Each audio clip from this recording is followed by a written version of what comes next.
Cintia Machare además ha indicado que no va a parar hasta que este hombre cumpla una condena que realmente sea equivalente a lo que ha hecho, y es por eso que ella va a seguir y no va a descansar hasta que se haga justicia. Estamos ya en tiempo real con Liz Meléndez, ella es directora ejecutiva del Centro de la Mujer Peruana Flora Tristán, a quien le damos la bienvenida. Muy buenas tardes. Buenas tardes. ¿Qué le ha parecido las declaraciones que ha escuchado de la presidenta Dina Boluarte, ¿no? Hace un poco ha indicado, ante la pregunta de nuestra compañera de RPP Noticias, que las acciones concretas, según lo que ella ha manifestado, es que va a generar programas, iniciativas legislativas que en realidad pues hasta el momento no se han visto. ¿Cómo ha visto el actuar del Estado ante este creciente número de feminicidios e intentos de feminicidios en lo que va del año?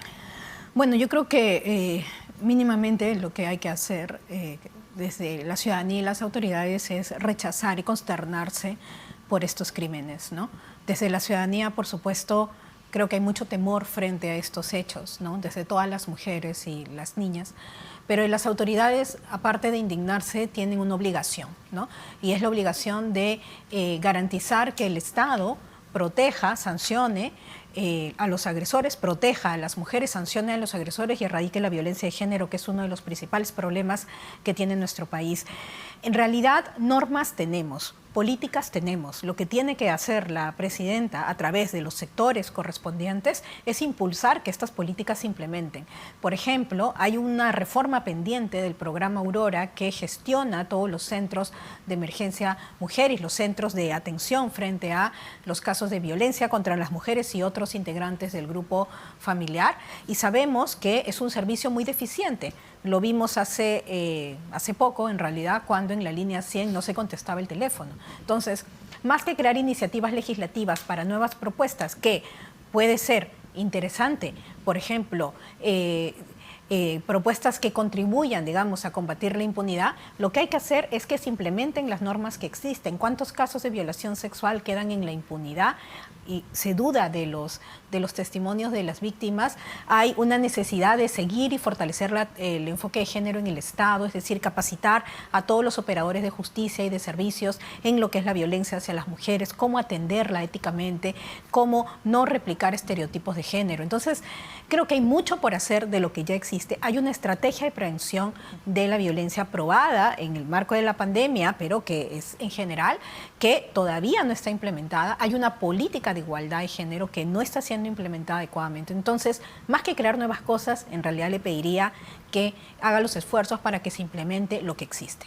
Ahora, es doloroso escuchar a madres como Cintia Machare indicar que tras la captura del presunto, bueno, ya feminicida, confeso, ¿no?, de su hija, que recién va a empezar justamente su lucha. O sea, es decir, no se siente todavía tranquila, o al menos con la sensación de haber obtenido la justicia que merece su hija, ¿no? Y es algo que se repite en varios casos. Exactamente lo que te digo, la sensación de impunidad en la gran mayoría de víctimas y sus familiares es permanente.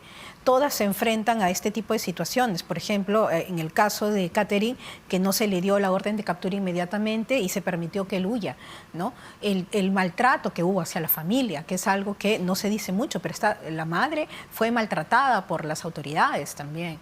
Es decir, y esto es como un patrón, ¿no? Entonces, frente a esto que ya sabemos que existe, que está documentado, y que hay estrategias aprobadas para enfrentar, se tiene que poner a funcionar realmente el Estado para que estas cosas no sigan pasando. Todos nos podemos lamentar, pero hay una obligación estatal y de las autoridades de tomar acciones concretas. Apenas Sergio Tarache pise nuestro país, ¿qué es lo que debería pasar?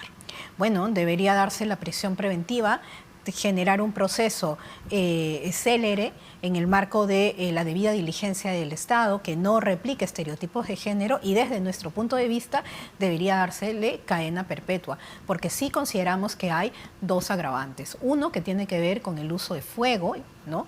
Porque digamos, ella fue quemada, ¿no? Y otro, el tema de la crueldad y la alevosía, ¿no? Ese ensañamiento que hubo con la víctima, porque si tú incendias a alguien, sabes que le vas a generar un gran dolor, ¿no? Y una muerte muy muy dolorosa y lamentable, ¿no? Igual que en el caso de lamentable de la enfermera que acaba de fallecer, que lamentamos y nos solidarizamos nuevamente con su familia, ¿no?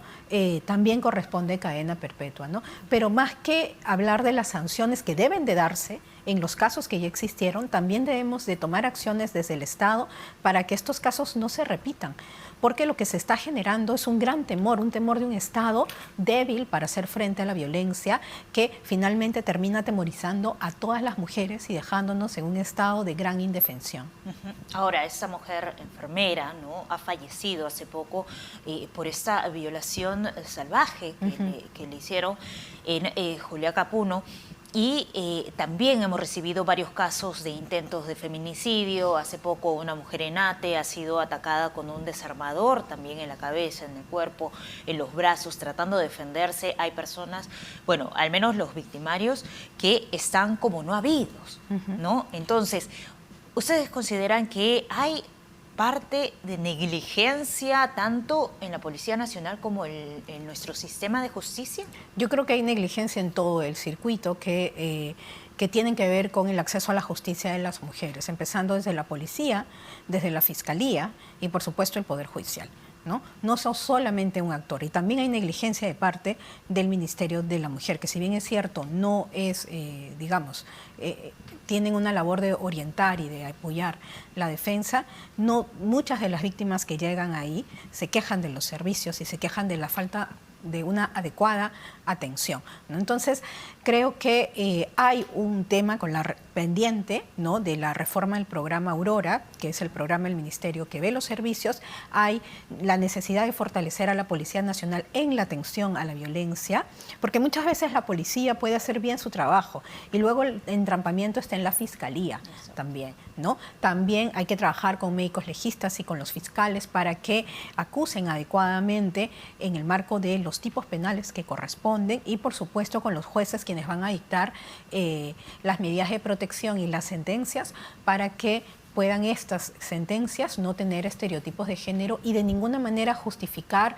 ni mínimamente un crimen, ¿no?, de estos bárbaros como son los crímenes vinculados a la violencia de género. ¿Se estima o tienen cifras con respecto a esto de repente de personas que todavía no encuentran justicia, como por ejemplo? No se tiene una estadística concreta, ¿no? Lo que se sabe, sí, según la ENDES, que es una encuesta del INEI, es que cerca del 30% de mujeres denuncian los hechos de violencia, ¿no? O sea que lo que vemos en las denuncias en realidad es poco más de la tercera parte de lo que realmente existe.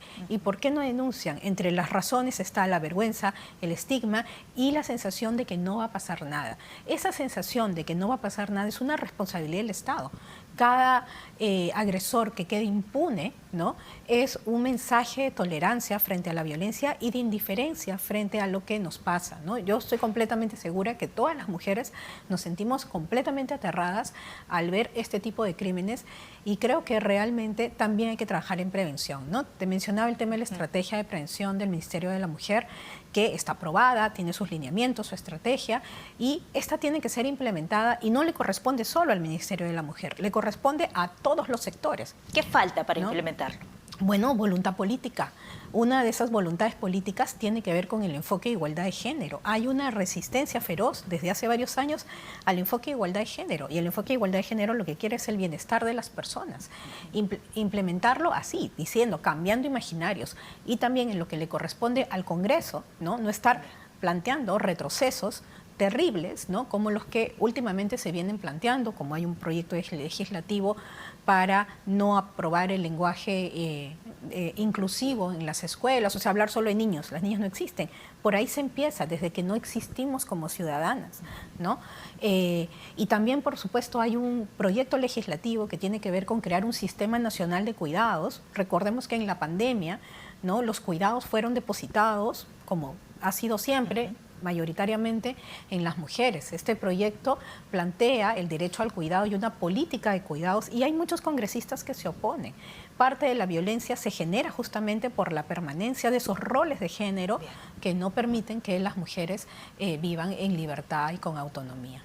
Gracias por estar en tiempo real. Ha estado con nosotros Liz Meléndez, directora ejecutiva del Centro de la Mujer Peruana Flora Tristán.